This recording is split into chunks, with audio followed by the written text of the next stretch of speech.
నేను విసుగుకోనయ్యా, నేను బాధతో ఇవ్వనయ్యా, నేను సంతోషంగా ఇస్తానయ్యా.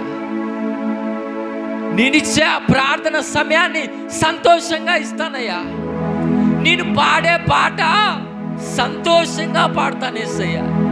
నేను మందిరానికి వచ్చే 3 గంటల కాల వ్యవధి ఏదైతే ఉందో అది సంతోషంగా వస్తానేసయ్యా. వా, ఇప్పుడు నువ్వేమైతావు తెలుసా? ఆ 5 రొట్టెలు 2 చేపలు 5,000 మందికి ఆశీర్వాదకరంగా దీవెనకరంగా ఎలాగ మారాయో అలాగే నీ జీవితము, నీ ప్రార్థన జీవితము కూడా అలాగే మారబోతుంది.